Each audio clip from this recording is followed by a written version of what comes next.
Hi guys. स्वागत है आप सभी का एक बार फिर मेरे YouTube channel vacancies for you में।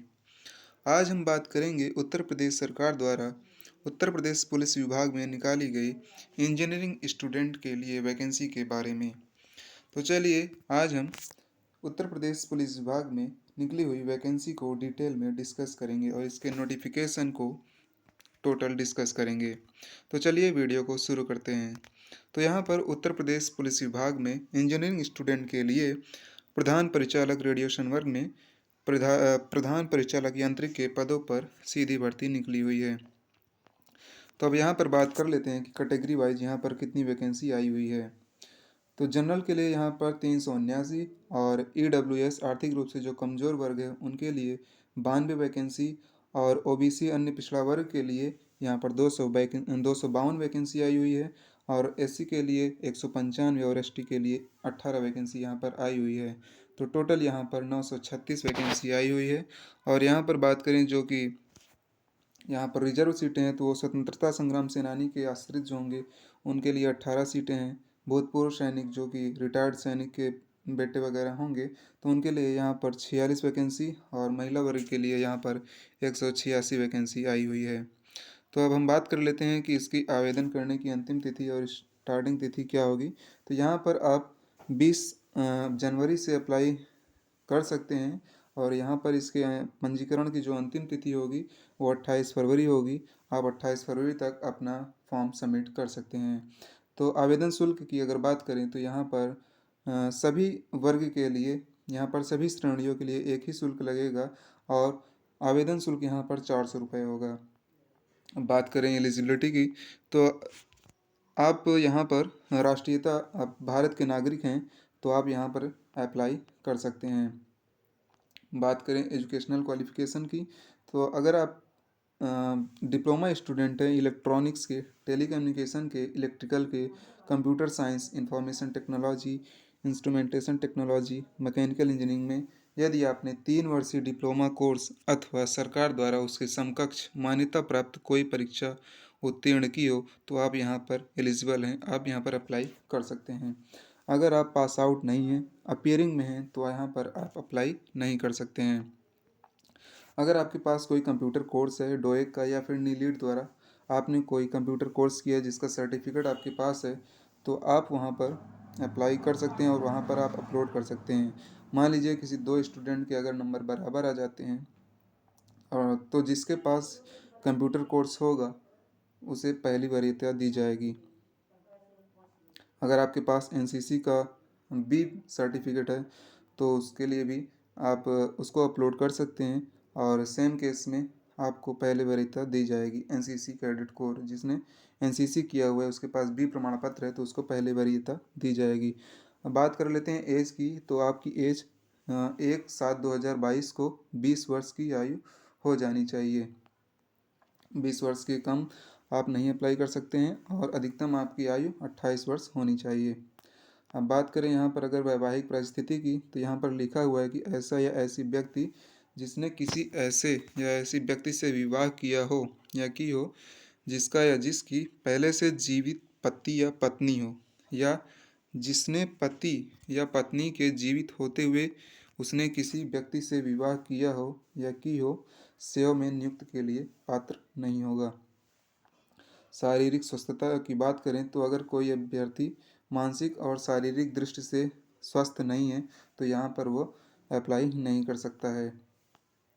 भर्ती की प्रक्रिया तो उत्तर प्रदेश पुलिस रेडियो अधीनस्थ सेवा नियमावली 2015 के अनुसार होगी। ऑनलाइन लिखित परीक्षा की बात करें तो यहाँ पर 400 अंकों की एक ऑनलाइन परीक्षा होगी जिसमें सामान्य हिंदी, विज्ञान या सामान्य ज्ञान, संख्यात्मक एवं मानसिक योग्यता परीक्षण, मानसिक अभिरुचि, बुद्धिलब्धि परीक्षा, तार्किक मीन्स रीजनिंग। यहाँ पर सभी सब्जेक्ट 100 अंक के आएंगे और यह पेपर 400 नंबर का होगा। यह ऑनलाइन लिखित परीक्षा 2.5 घंटे की होगी। आप वहाँ पर 2.5 घंटे में आपको पेपर करना होगा। अब बात कर लेते हैं यहाँ पर जो निगेटिव मार्किंग होगी वहाँ पर एक ये फार्मूला दिया गया है कि अगर आपके सही उत्तर जितने किए हैं और उस भाग के जितने निर्धारित अंक होंगे उसको मल्टीप्लाई करके आप सही प्रश्नों की संख्या से भाग दे देंगे तो आपका नंबर आ जाएगा। अब बात करें यहाँ पर कुछ पुरुष अभ्यर्थियों के लिए शारीरिक मानक परीक्षण। तो आपकी ऊंचाई 168 सेंटीमीटर होनी चाहिए, 168 सेंटीमीटर से कम नहीं होनी चाहिए। आप 168 सेंटीमीटर से ज़्यादा ही आपकी ऊंचाई हो तो और ही ज़्यादा अच्छा है। और यहाँ पर न्यूनतम ऊंचाई अनुसूचित जनजाति के विद्यार्थी होंगे जो, उनके लिए 160 सेंटीमीटर रखी गई है। सीना की बात करें तो 79 सेंटीमीटर आपका सीना होना चाहिए और फुलाने पर कम से कम 5 सेंटीमीटर आपके सीने का फुला होना चाहिए। फूलने पर आपका सीना 84 सेंटीमीटर होना चाहिए। महिला अभ्यर्थियों के लिए अगर शारीरिक मानक परीक्षण की बात करें तो उनकी ऊंचाई यहाँ पर 152 सेंटीमीटर रखी गई है और उनकी न्यूनतम ऊंचाई जो कि अनुसूचित जनजातियों की महिला अभ्यर्थियों के लिए है 147 सेंटीमीटर है और उनका वजन कम से कम 40 ग्राम होना चाहिए।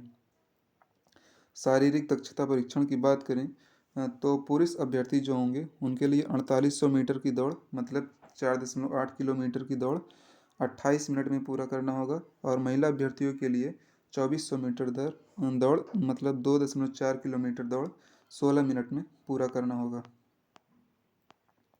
अब यहाँ पर बात करें कुछ विशेष चीज़ों की, तो यदि 2 या 2 से अधिक अभ्यर्थियों के अंक समान हों तो अधिक आयु वाले अभ्यर्थी को वरीयता प्रदान की जाएगी। और यदि उपलिखित के बावजूद अगर मान लीजिए कि जो दो कैंडिडेट हैं दोनों की आयु भी सेम है तो उस स्थिति में अभ्यर्थियों की वरीयता उनके हाई स्कूल प्रमाण पत्र में यथा उल्लिखित नाम के अंग्रेजी वर्णमाला के क्रम के अनुसार निर्धारित की जाएगी। बात करें मेडिकल टेस्ट की तो आपका मेडिकल टेस्ट वहाँ पर होगा। अगर आप मेडिकल टेस्ट को कंप्लीट नहीं कर पाते हैं, अगर आप उसमें फेल हो जाते हैं तो आपको अनुपयुक्त घोषित कर दिया जाएगा, आपको बाहर कर दिया जाएगा।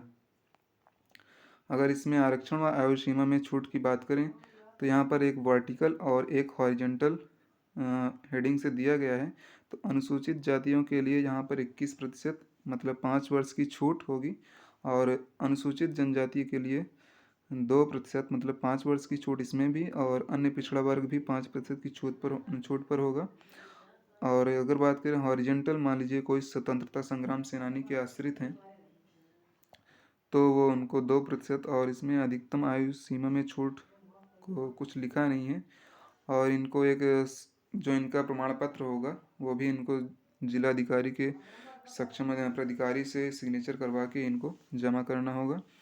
और कोई भूतपूर्व सैनिक और हैं तो उनको 3 वर्ष की छूट मिलेगी। अब बात कर लेते हैं, यहाँ कुछ देखते हैं अभ्यर्थियों के लिए यहाँ पर कुछ महत्वपूर्ण सूचना दी गई है कि ऑनलाइन आवेदन करते समय अभ्यर्थियों के पास यथा अपेक्षित उल्लिखित अभिलेख होने अनिवार्य हैं। तो शैक्षिक अर्हता आपने जो भी पढ़ाई की है उसका अंक प्रमाण पत्र होना चाहिए आपके पास और कोई आपने कंप्यूटर कोर्स किया है तो उसका आप सर्टिफिकेट अपलोड कर सकते हैं अगर हो तो, कोई ज़रूरी नहीं है। और अगर आपने एनसीसी का भी प्रमाण पत्र प्राप्त किया है तो आप वो भी अपलोड कर सकते हैं।